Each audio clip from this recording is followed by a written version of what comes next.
Hi, it's Cherry again, back again for part two of this, and I hope I can, explain a bit more about the anorexic side. Um, I did discuss the blood pressure side of things that was, very dangerously low, and at this point now I can say I'm in a reasonably normal area of blood pressure, although today my reading wasn't so crash hot. I could feel the last 2 days, just, I don't know, just getting tired. And so I check it once a week now, where I was doing it every day, religiously every day for months. So this time today it was reasonably low.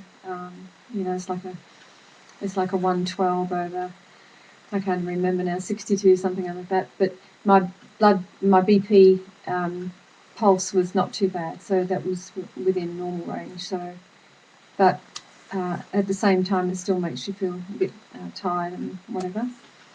So I've been a bit lethargic today. Eating also has been not so crash hot today, although I have managed to have some toast and a few hot drinks and stuff like that. I want to talk about just a little bit about the approach to food. People, I've been constantly bombarded with, why aren't you eating food? Why don't you just put a little bit in your mouth and swallow it and eat it? Well, I'm afraid, people, it doesn't work. It doesn't work that way. To our minds, it's like, it is, like I said before, it's like handing poison to someone and say, here, go and eat it. Well, you don't touch poison. If you know it's poison, you don't touch it. It's just a normal reaction to hear. I have learnt, and I must say, for the last, I suppose the last 2 months now, I've been getting trauma therapy. And trauma therapy, I can tell you, everyone who's suffering from anorexia and whoever gets this, trauma therapy is the only therapy, I believe, and I will say this till my last breath, it's the only therapy that is going to work, because we are traumatized people. We are not people who just don't like food. We do like food. We actually do like food, but it's way back there somewhere in the background. It's not a conscious level of thought. It's just something, it's back there, and we just leave it there. So I've been getting trauma therapy from a clinical psychologist for the last 8 weeks, and I can tell you now it has moved, well, I'll say mountains for me, because I haven't had this sort of consistency of therapy before. And I can say that it's moved me in the way where I'm starting to, as I described to my psychologist, her name's Sonia, I described to Sonia how in the last only 2 weeks of those 8 weeks, it's like little filaments of spears, going into my mind. They're very, very tiny. They're like needles. They're the size of needles. But it just feels like little spears going in. It seems to open up something just here, there, and everywhere. So I've described it like that to her, and she said that was good. She said that was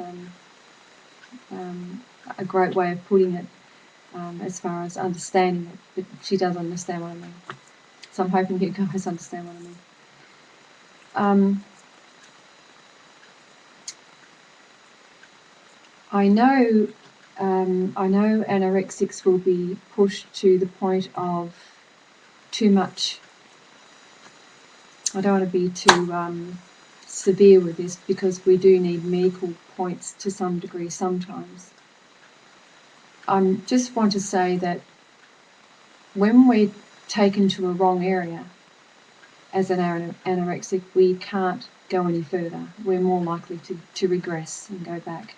Now, as I was saying in part one, I did go to a clinical psychologist, another one, lovely lady, absolutely brilliant lady at what she does, but she was actually trying to teach me to eat. She was the psychologist to train me to eat, and that's another part of anorexic therapy. Some have it, and most of them who are at a point of, by a doctor, and they will just lead you up to that point and get you to go to a psychologist that will make you eat, or train you to eat, I should say. They can't literally make you eat, they train you to eat.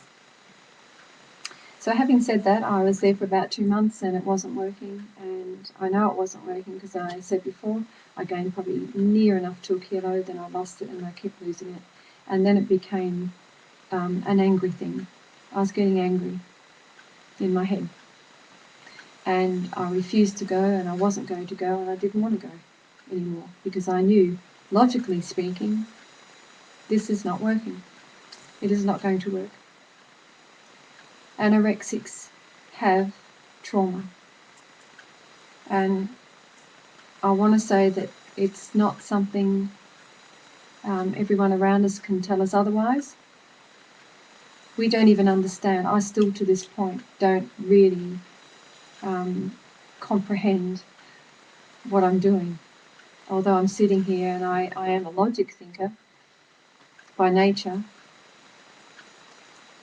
and I can tell you part by part of the progress that's, I'm telling you right now of my progress from back then to right now. So the point that I'm making is that anorexics have trauma, and there is no doubt about that. We don't know we have it exactly. We just do what's only in our control. We control just what we feel right now.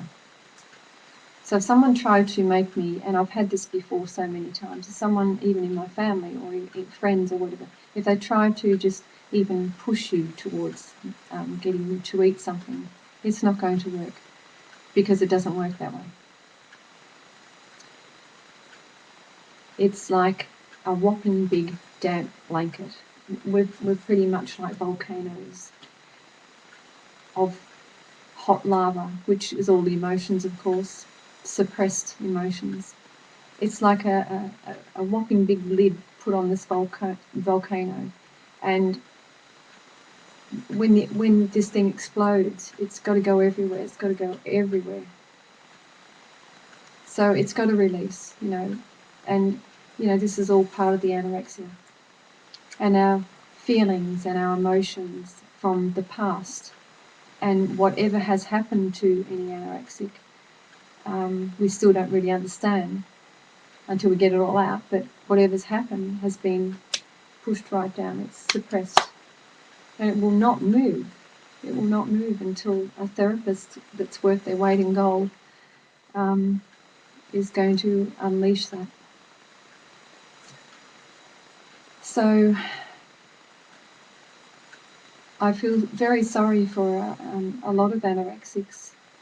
I've met a few, and knowing myself with it now, I have every sympathy for them, male or female, because it's not an easy thing to do. I can say we are perfectionists. There is no doubt about that. That is one of the high points of anorexia.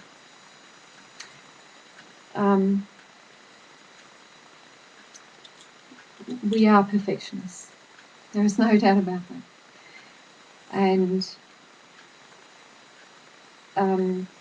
having said that, that's part of the major problem, and it sort of connects to our will, our emotions, and suppressing things, keeping things from others, people that are close to us. It goes on and on and on. And I know this personally, and I'm going to vouch for that. And if anyone ever tries to tell me otherwise, well, they'll certainly know about it. So it is, what I'm trying to say, it is and has been a hindrance to anorexia. It plays a major, major role.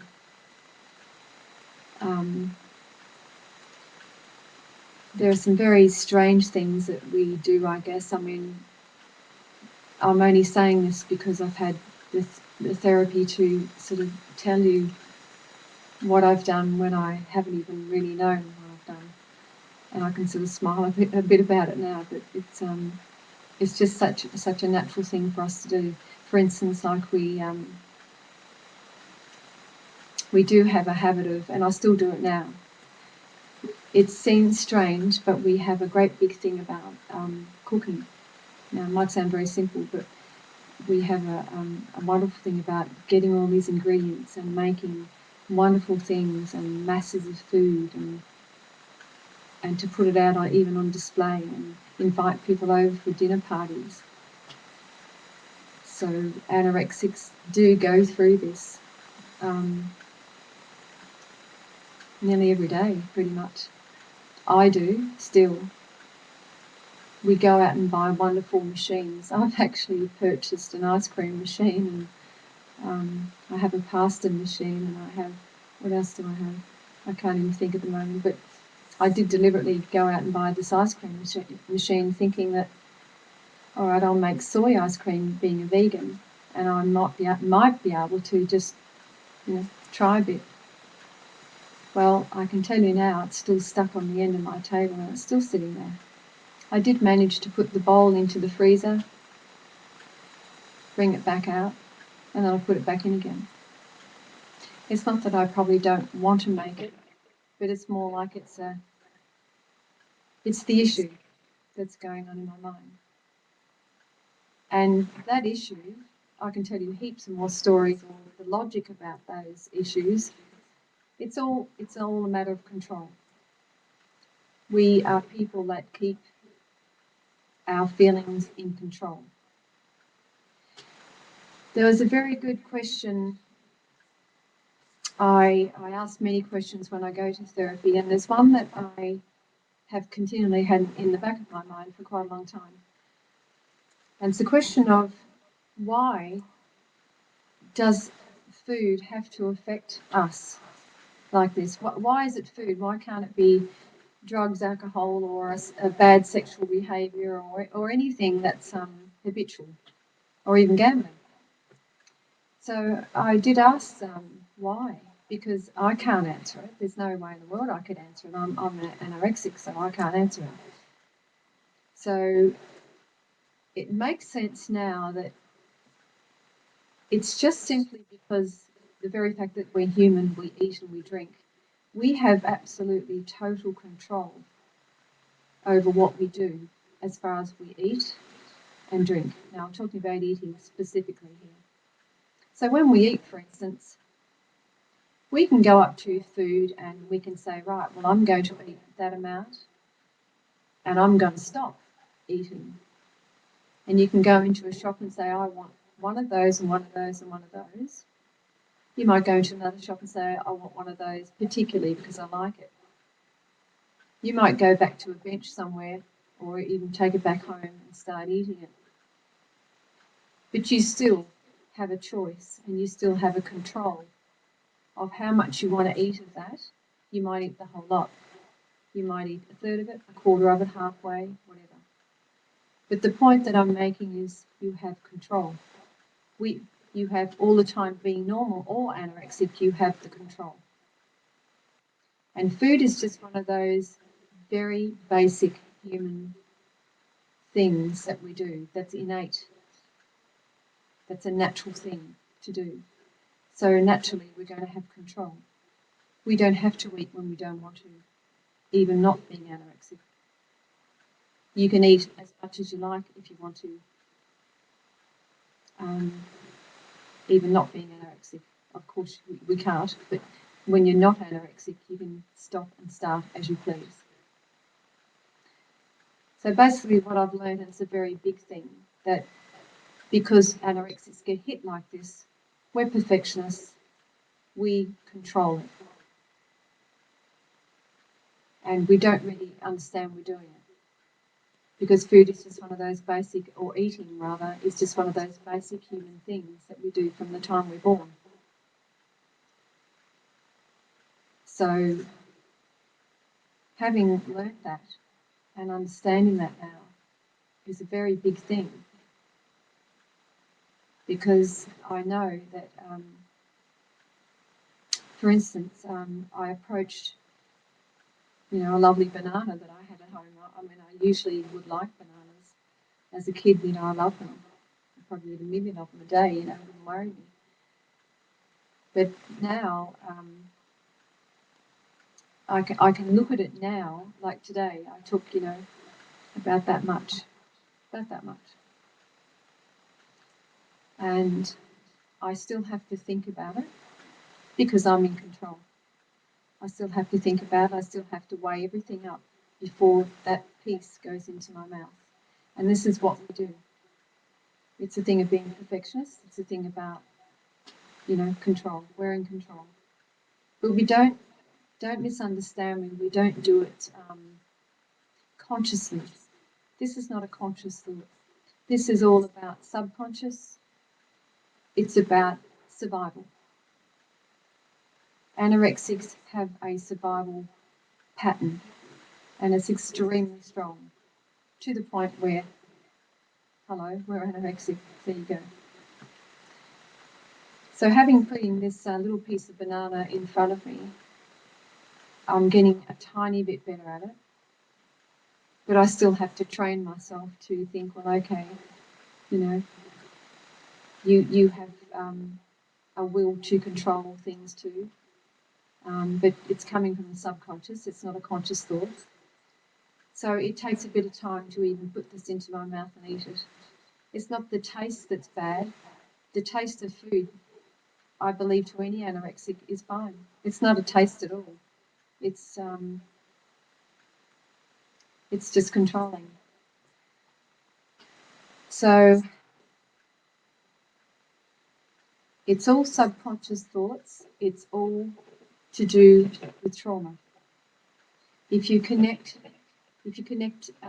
feelings with emotion and trauma, you're getting a whole line. It's a common thread going through our subconscious all the time. And it's not the easiest thing in the world to do. I mean, it's well, as I'm learning, it's not easy to do. I wouldn't have even dreamt that I could be like this, to be honest with you. I'm a person, and I might say that I usually do things quite well without any help or much help. I can keep most things under control. But there you go, see, I'm talking about control. So that's, there you go, there's part of my issue there. I just said that naturally.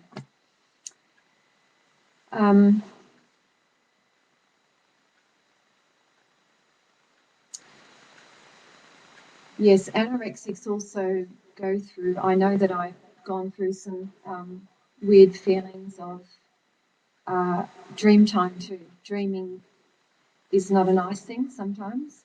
I know a lot of it is past, probably the worst of it's probably gone, but just every now and then I'll get some really horrible eating dreams. Now, I do analyse dreams normally, and I know what they're saying to me, and I can say that most of them are trying to tell me to have more protein, or try and eat just a bit of this and a bit of that and a bit of that, because sometimes it comes in a meat form, which really is horrible to me because I'm a vegan.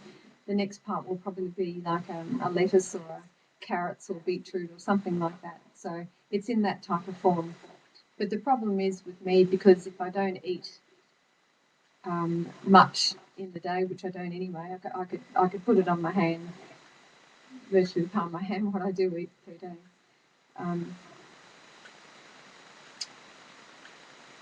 So my body is trying to fix itself up, saying, look, you've got to have some more food, and you've got to do this properly, otherwise you're just not going to wake up in the morning, or you're going to get worse, or something to that effect. But unfortunately for me and anorexics, I guess we wake up and we'll feel very, very sick and nauseous. We might wake up in the middle of the night after this dream and feel extremely nauseous, and it's a very, very hard thing to do.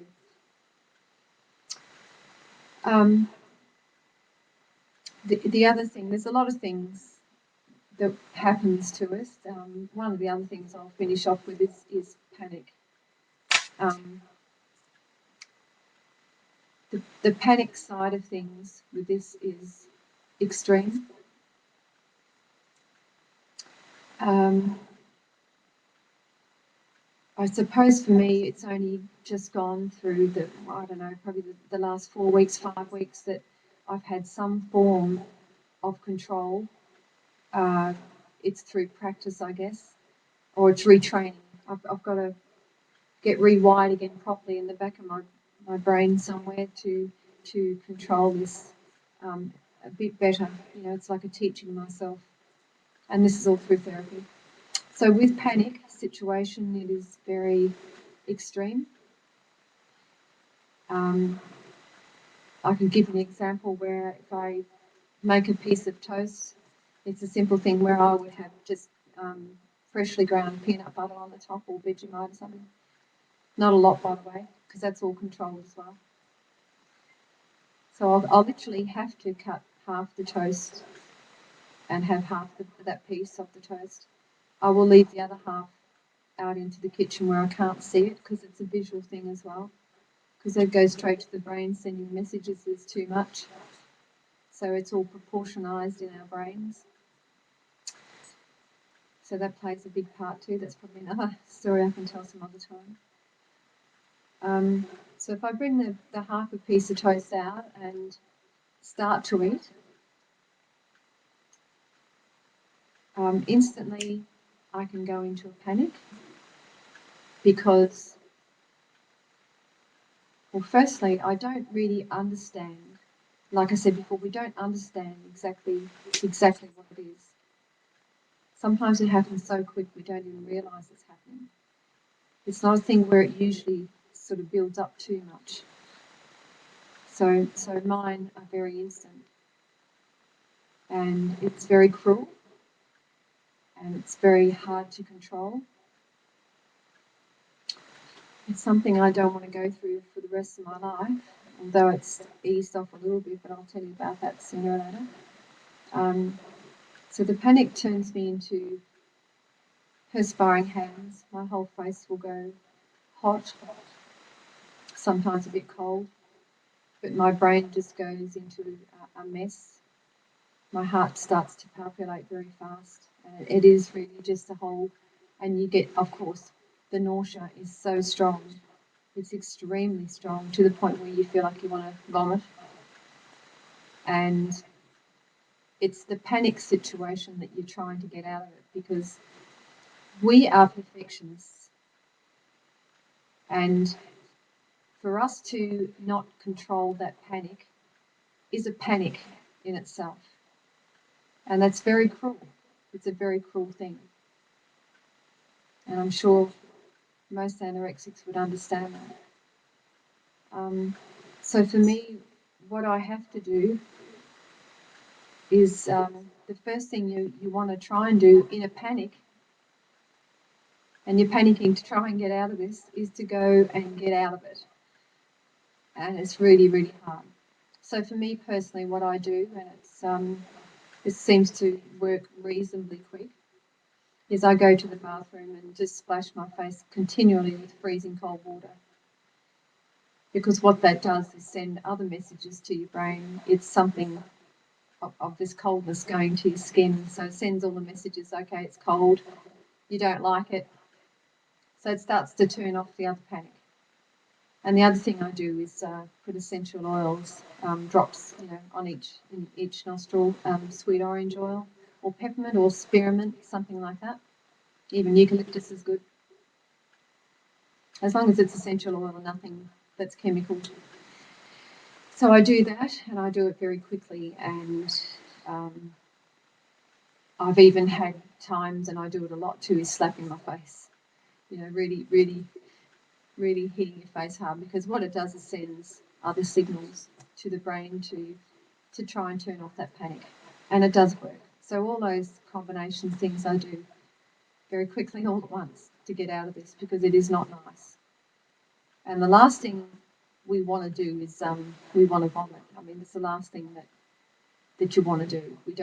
want to do it, we don't feel like doing it, so we try and stop what's going on. And it's very cruel. It's very hard. I've been in panics for the last 2.5 years. I can say I've recorded up to 3 or 4 panics like that per day. It can happen anywhere. It happens even when you're out. Sometimes if you're trying to sit down and have a cup of tea or something out with someone, or just even by yourself, it's very, very hard to even just try and sit there and do that. So once again, what I want to say attached to that is it's their thoughts. They're thoughts that you've been wired with for so long. And like I said before, if I go back to the trauma, the emotions and the feelings, and of course, with all that, you're going to get a reaction. So this is where it comes from. We don't really know that until our psychologists work it all out, and that's what's happening for me. Although my days are very early, I've still got a lot to go through and a lot to share with you. So yes, panic is not a nice thing. It happens anywhere.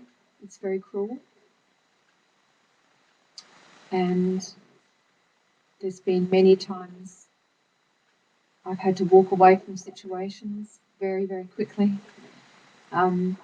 Seeing a huge amount of food somewhere, if I walk into someone's place, if there's a party or a little get-together somewhere and there's just literally food laying on the table,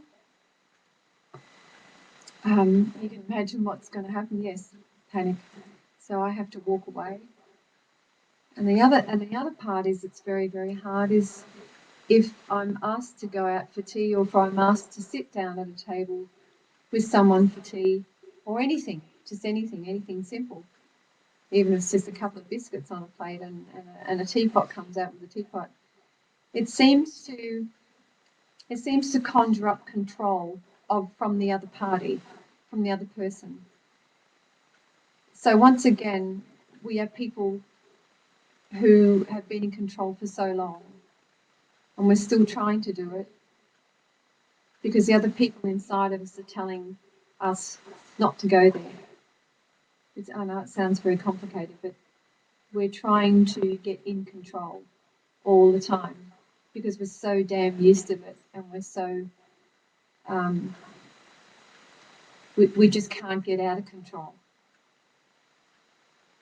So when these occasions arrive, like going out to eat, it messes up the head for a start. By the time we get there and we face it, we get out of control. And it's not by intention, it's just the process in the subconscious, in the brain, our feelings, the whole thing. It's all of the line of trauma. It's like as if we plug these feelings and emotions and trauma for all the time we've had it, which we don't even understand how long we've had. Mine's like 30 years plus, 35 now. If we plug that, if you sort of look at that as a line or a cord, plug it into a socket, and it's an electrical thing. It's like that when I go out. It's like me just plugging into a wall. And if I don't pull it out, if I don't intentionally pull it out and try and do something, which is so hard, I get out of control, and I've got to walk away from anything, of course, with anything to do with food.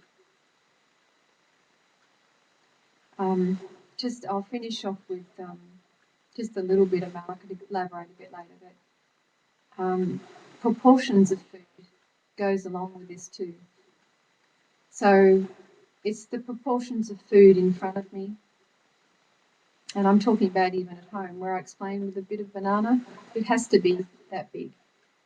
If I literally thought, even thinking about it now, is making my heart race. And I don't want to think about it too much because I don't want to get into a panic over talking to you guys. So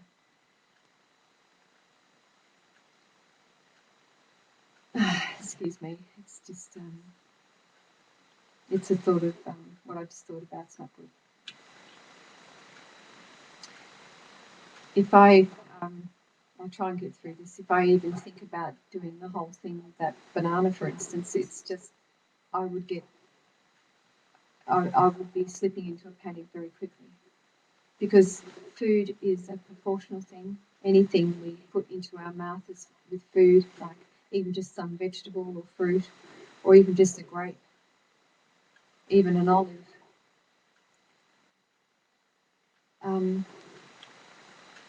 For me personally, I like olives usually, and I like grapes.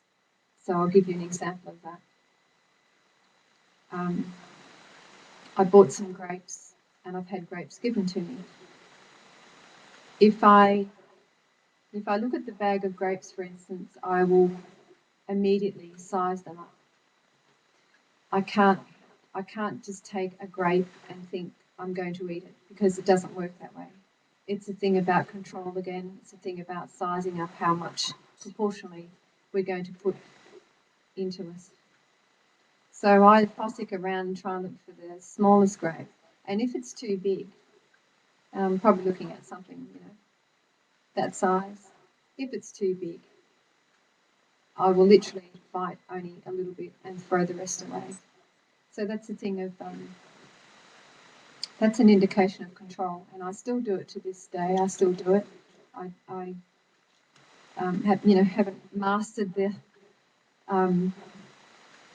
effects of panic yet, because it's only just 2 weeks ago. I've had one panic last week, and the week before I had another one. So they're sort of trying to wear off a little bit, because I'm going to therapy, which is no good. Yeah, so anyway, proportional things with food is not good for us. We have to analyse, and we do. Textures is another one. Textures and analysing size. We even think about weight. For me personally, I'm not quite sure about everyone else, but I'm pretty sure it's right that it's a thing about what is literally going down my throat and into my stomach. And that's probably a whole another story again.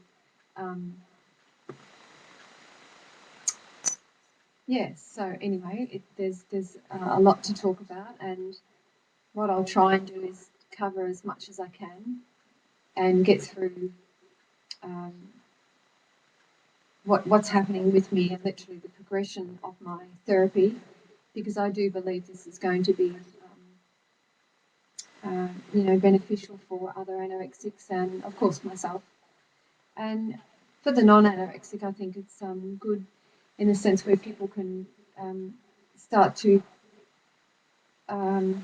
try and see what maybe it is, and to be very kind to the person that's going through this, because it's not nice.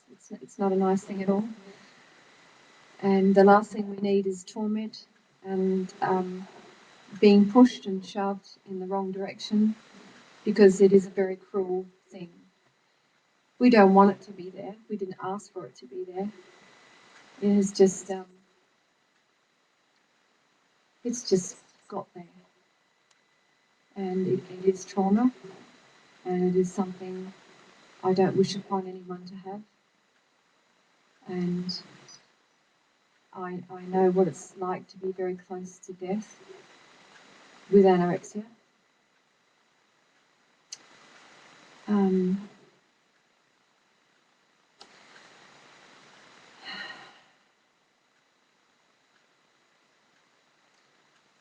Yeah, that subject is not very nice, but anyway,